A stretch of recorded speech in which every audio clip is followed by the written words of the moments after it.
Assalamualaikum warahmatullahi wabarakatuh. Kami daripada kumpulan 13 ingin membentangkan mengenai kesalahan frasa adjektif. Berikut merupakan ahli-ahli kumpulan 13.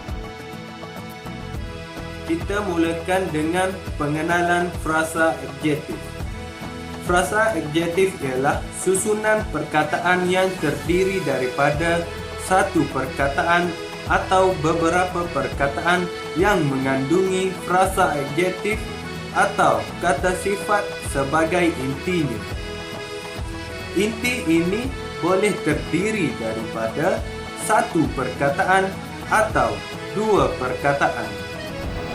Assalamualaikum dan salam sejahtera. Saya Nur Atika binti Zakaria, memegang nombor metrik di 2001094247. Baiklah, saya akan menuliskan pembentangan berkaitan dengan kesalahan penggunaan kata adjektif dengan pengimbuhan. Baiklah, kata adjektif dia menerima imbuhan, iaitu imbuhan yang terdiri daripada 3, imbuhan awalan, imbuhan sisipan dan juga imbuhan apitan. Kata adjektif ini dia tidak menerima imbuhan akhiran. Baiklah, kita teruskan dengan imbuhan yang pertama, iaitu kata adjektif dengan imbuhan awalan. Imbuhan awalan ini terdiri pada 2, iaitu imbuhan awalan ter dan juga imbuhan awalan se. Baiklah, bagi contoh paparan contoh yang telah saya tunjukkan yang berkaitan dengan satu platform media, iaitu di Instagram. Baiklah, jika kita lihat di sini, iaitu komen daripada Azza Ilid, contohnya cantik sangat sayangku. Yusha, budi bahasa cantik seperti wajahmu. Baiklah, dekat sini kita dapat lihat perkataan kata adjektif. Kata adjektif itu bagi perkataan cantik sepatutnya ayatnya begini, iaitu budi bahasa secantik wajahmu. Kiranya budi bahasa secantik wajahmu ini dia memberi makna ataupun berperanan untuk memberikan pengertian yang sama. Jadinya budi bahasa secantik wajahmu, maksudnya budi bahasa sama cantik dengan wajah Yusha itu. Jadinya dia kiranya dia membawa peranan ataupun pengertian yang sama, iaitu budi bahasa secantik wajahmu. Okey, baiklah, terusnya kita teruskan dengan imbuhan yang kedua, iaitu imbuhan apitan ke-an. Baiklah, untuk bagi contoh yang telah dipaparkan dekat sini, iaitu sebuah pernyataan yang saya dapat di platform media TikTok, iaitu semua lelaki akan meninggalkan semua kenakalnya jika dirinya dicintai hebat oleh wanitanya. Jika kita lihat daripada ayat ini, dapat dilihat adanya kesalahan daripada segi pengimbuhan kata adjektif, di mana ayat itu berkaitan dengan kata kenakalnya, sepatutnya kenakalannya. Jadinya keseluruhan ayat akan berbunyi begini: semua lelaki akan meninggalkan semua kenakalannya jika dirinya dicintai hebat oleh wanitanya. Jadi kenakalnya dia tidak menerima kata adjektif, iaitu kata dasar dia adalah nakal. Jadi sepatutnya bukan kenakalnya tetapi kenakalannya. Seterusnya kita beralih pula kepada imbuhan sisipan. Bagi imbuhan sisipan ini pula terdiri daripada 4, iaitu imbuhan sisipan imbuhan sisipan dan juga in. Baik, jika dilihat di sini, saya memberikan contoh yang saya dapat daripada Office Corporations, iaitu daripada platform Facebook. Contohnya ayat yang saya ambil iaitu boleh bersolek pakai minyak wangi sehingga baunya merebak, tetapi kalau disuruh mengemas memang dibuat tak kisah. Jadi di sini dapat dilihat penggunaan perkataan merbak. Sebenarnya kata dasar merbak ini adalah serbak. Jadi ayat yang betul adalah boleh bersolek pakai minyak wangi sehingga baunya semerbak. Jadinya jadinya kata yang betul adalah kata dasar, iaitu kata dasar serbak mengalami perubahan semerbak.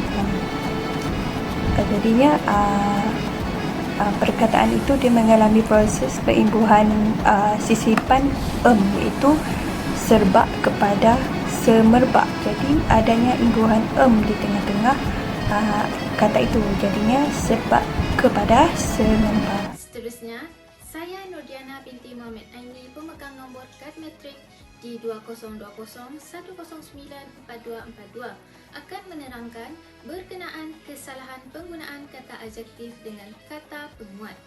Dalam menghasilkan sesebuah ayat yang mengandungi kata adjektif, kata penguat tidak boleh diletakkan di hadapan atau di belakang kata adjektif sekaligus.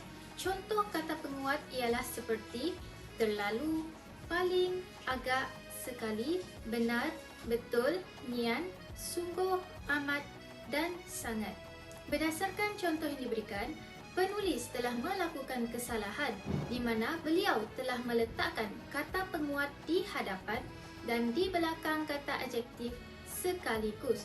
Penggunaan kata adjektif dan kata penguat yang betul ialah terlalu baik atau baik sangat. Akhir sekali, kesalahan yang dapat dikenal pasti dalam perenggan yang diperolehi dari data korpus tersebut ialah tercantik sekali.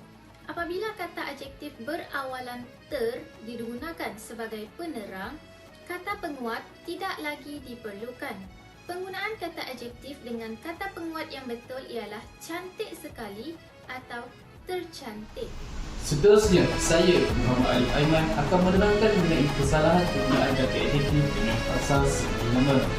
Frasa adjektif boleh hadir dengan unsur keterangan. Unsur keterangan ini berada pada akhir ayat yang terdiri daripada frasa segi nama. Perlu diketahui juga bahawa frasa adjektif tidak boleh diperluas dengan frasa nama kecuali frasa segi nama. Kesalahan yang pertama, kita lihat pada tulisan Bahar Merdeka dalam bukunya minggu kedua. Ani sayang papa. Perbetulannya ialah Ani sayang akan papa. Akan hadir untuk membentuk frasa segi nama untuk mendepani frasa nama papa. Contoh kesalahan yang kedua dipetik daripada tulisan Abdullah Hussein daripada karya Kota ke Kota. Waktu itu Haji Soleh betapa sedarnya, betapa jauh sudah ikatan kasih sayang anaknya dengan Bakri. Pembetulannya ialah ikatan kasih sayang akan anaknya dengan Bakri akan mendepani anaknya untuk membentuk frasa segi nama. Contoh yang ketiga dipetik daripada penulis Malis dalam karya Hidup Bukan Sekadar Bernafas. Dia ni benci aku ke? Pembetulannya ialah dia ni benci akan aku ke? Akan hadir sebagai mendepani aku untuk membentuk frasa segi nama. Seterusnya, saya Nur Fatia binti Muhammad Azlan memegang nombor matrik D 2020109189 akan membacakan soalan dan anda diminta untuk mengenal pasti kesalahan dalam ayat tersebut. Soalan yang pertama, bangunan itu paling tertinggi. Untuk jawapan soalan yang pertama adalah bangunan itu paling tinggi. Soalan yang kedua, sungguh indah nian pemandangan di situ. Untuk jawapan soalan ini adalah indah nian pemandangan di situ. Soalan yang ketiga, Muhammad tidak suka durian. Untuk jawapan soalan ketiga ini adalah Muhammad tidak suka akan durian. Soalan yang keempat, saya benci sikapnya itu. Untuk jawapan soalan yang keempat ini adalah saya benci akan sikapnya itu. Soalan yang terakhir, buah langsat ini sangat manis sekali. Untuk jawapan soalan yang terakhir ini adalah buah langsat ini manis sekali. Kesimpulannya, kesalahan frasa adjektif sudah menjadi norma dalam penulisan masyarakat. Tidak kira penulisan formal ataupun formal. Gunakanlah frasa adjektif yang sesuai agar maksud frasa adjektif tersebut dapat sampai ke hati dia. Sekian sahaja daripada kami. Terima kasih.